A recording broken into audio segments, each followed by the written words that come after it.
Hi everyone. Hi Louise. How are you? Morning, morning. Really well. Thank you, Bev. How are you? Good, good. Thanks. Good. So the question that was addressed to us this week was what happens when my partner is abusive verbally to me, calls me idiot, Mm, stupid, I can't think of all the mm, other words that sometimes come with that. And then my child starts doing the same thing. mm. Yeah. Firstly, before we get to the child, Mm, it's such a it's unfortunately not an uncommon question, is it? mm. When our partners are can be when partners can be not our partners, but partners can become verbally abusive. Totally. I mean, children will copy. Absolutely. They will be what they hear their parents doing and what they see their parents doing and what they feel, the feelings they're getting from their parents. So absolutely, the child will copy. They copy millions of things, not just this, you know. Exactly. But if we leave the child aside for now, what are your thoughts on being in a relationship like this, and what hope would you give the partner who's receiving the abuse? So, firstly, if we, as you say, if we leave the child aside, because that's a secondary thing, the relationship really does need to be looked at, and it needs to be absolutely addressed in the fact that this poor lady is allowing this behavior to happen. This is Can totally we just pause right there? That allowing. I feel that is crucial to this direction of this conversation. What do we do in our relationships? How do we contribute to the situation? And that allowing, I know it sounds so harsh, right? What do you mean I'm allowing?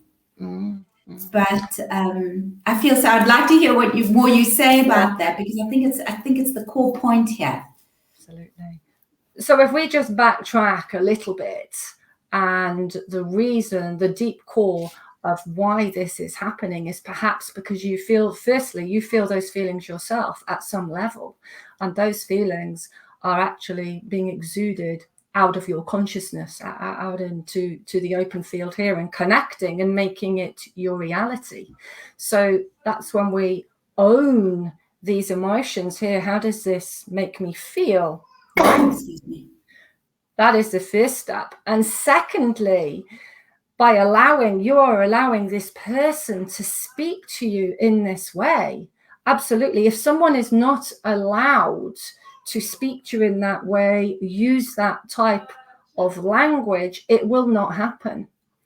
But it is down to you to take responsibility for yourself. And it starts with that conversation with your partner, with your husband. Absolutely, this is not happening in our relationship. And underneath that is, why is this happening? Why is somebody speaking to you in this way? Why are you not being respected? What is the fundamental thing going on? Why are you not connecting? Because in truth, in a happy relationship, somebody doesn't want to put somebody else down. So what is going on there in the fundamentals of that Right. relationship? And when we don't allow, if you like, these things to happen, they will not happen. They will not enter your space. This is not happening in our relationship. And that may well come from a place of fear, from fear of upsetting someone, from fear of them flying off the handle, from fear of them getting worse, or fear of them leaving you, or what are the fears? So we need to ask ourselves is, why am I allowing this to happen? Why am I not, if you like, standing up for myself and saying, no, this is not acceptable. This is not acceptable. I've just put that into a nutshell, Bev. What are your thoughts? Right, right.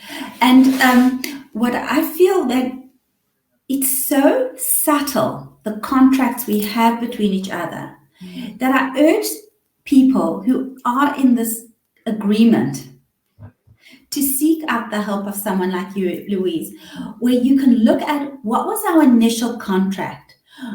Was it that I was always going to make you feel better, that I was always going to make you feel strong? Now, these are unwritten, unconscious, deep, deep aspects that we bring into all our relationships.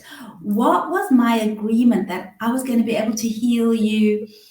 What did I tell myself and I passed on to you? And now the relationship is as such that this is our contract and it needs to shift.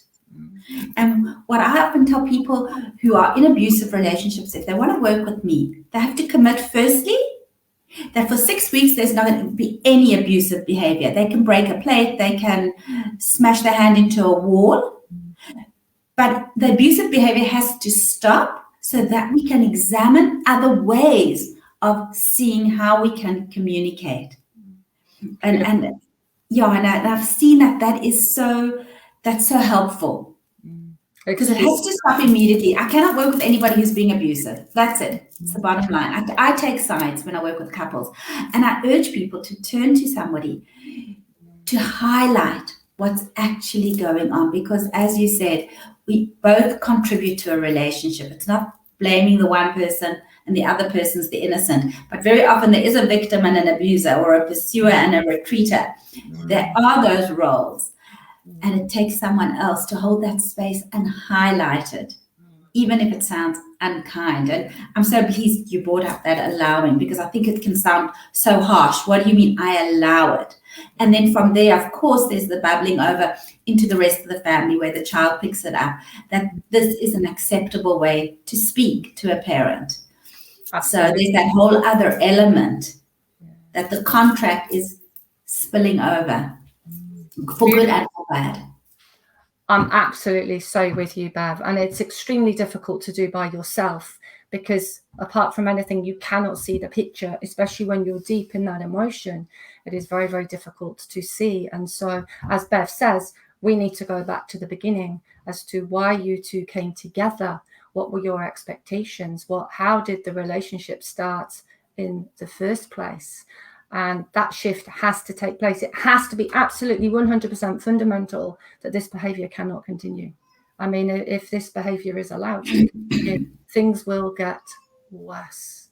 They will absolutely snowball. And so you do have to be willing to make that change. You absolutely do. And nothing will change until you decide, I am not prepared to be in this relationship with this type of behavior going on, because it will get worse without a doubt.